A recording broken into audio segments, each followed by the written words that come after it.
if we were to point out the failures, is to repeat what people have seen. It's telling people what they know. Everyone knows what has gone wrong in this country. There is unemployment. Our education is on, yes, but is it relevant? The relationships between institutions and the population is non-existent.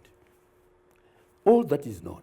People will go into the street and shout, ZEC is like this. The army is like this. The police is like this. But our question is, are we pointing the finger at the right object? Or we are wrong? That's where we will correct people. But what is wrong is known by everyone, including those who have done wrong. They know it. So when we talk about what we should do, which will result in no wrong being done, even the one who did wrong will know, oh, they are going to change this. So in other words, we are not going to talk about what people already know. We are going to talk about what we think those who have run this country before did not know or did not do well. That's what we are going to focus on. And by inference, people will know. Because the moment you start talking about someone at a rally, you are campaigning for that person in a way. I come from Guru, very close to Dande. Someone was telling me a few days ago that people in Bire did not know Tsvangirai. But when people started saying down with Tsvangirai and so forth, they started questioning, who is this guy? You see that?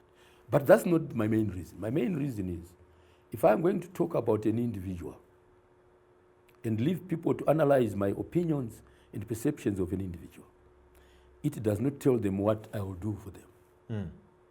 It tells them what the kind of person probably they don't want or they want. Because what you're going to talk about that person, someone likes it, and the other person doesn't like it. But there is a common factor amongst us, a factor of lack of progress, a factor of inequity, a factor of injustice, factors of lack of freedom. Where you cannot walk in the street and criticize something and you don't get punished. Or someone, not necessarily by the authorities, by the person walking next to you, who tell you, I don't like that. It happens every day. People shout at you at the bus, don't do that. You see, when you just talk, speak your mind. So we are saying that's the politics we want to change. Through Ubuntu, we want people to realize that they are one. They are one. We are the way of doing things.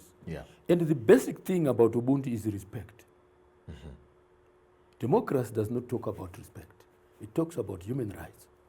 But we are saying, if you don't respect Hlongwane, how can you then accord him his human rights, his rights? Rights must start with respect. So they must start with Ubuntu. Maybe if we talk to the people of Africa about Ubuntu and then talk about human rights, they will understand that what they are being asked to do is what they've always done, but in a different language. So let's explore that a little bit. The Ubuntu ideology as an African political ideology. To say that one of the tenets of that ideology is respect, as you say. Is this political party advocating for a change in the political ideology that we have as a country, the democratic ideology, and to say you want to do away with democracy as an ideology to then take up Ubuntu? We are not saying that. We are saying if the son does not respect the father,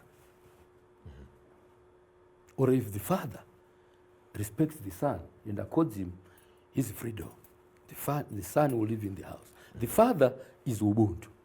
The son is democracy.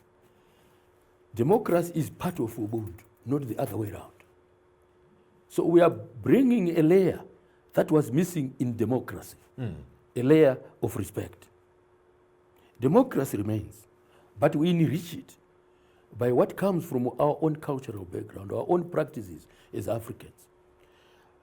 You see, Ubuntu was shown very clearly in 1895. I want to touch on a bit of something that people might think it's thorny. It's not.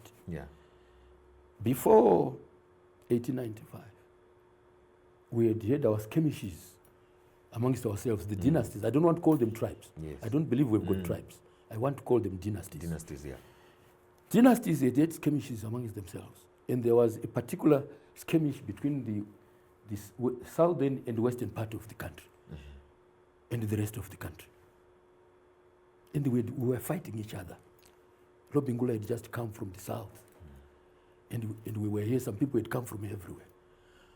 But when we were about to be colonized, when the whites came and they wanted to take over everything that belongs to us, we stopped the skirmishes between us and joined in unity to fight colonization. The common enemy. The common enemy. Which means there are common values amongst us. So what do we need to do? We think there was integration of ideas at the time. What is lacking is integration. We can't work together. If I hear the name Tlongwane, it's not the same as Mubaiwa. I say, where do you come from? You must be from South Africa or somewhere. I'm beginning to segregate. So we are saying, let's integrate. Let's be able to work together. Because without that, we cannot define anything in front of us that we can call unity. If we can't work together, you can't unite with that person. But we could work together in 1895 and 86, which means we are able to unite. Yeah. And this is very important that you are raising the issue of unity and taking it back to 1895. Now, the question that then will come is, why are you then going on to form a political party? Why are you not practicing these things and just go into the political parties that are there already and deal with this question of Ubuntu, bringing in another layer into democracy? You cannot gather people at a particular point without permission in this country. If you're going to gather a certain number of people and to talk about a concept that is not religious and so forth, if you're not preaching to people, you may not. I'll give you an example. When I was at the university, Chakahodza, Bonwell, had just come from England, and others. We formed an association for the development of March Central. And we started sitting together with Thomas Mapfumo, Bonwell Chakahodza, and others. Yeah. After our third meeting, we were told you can't proceed.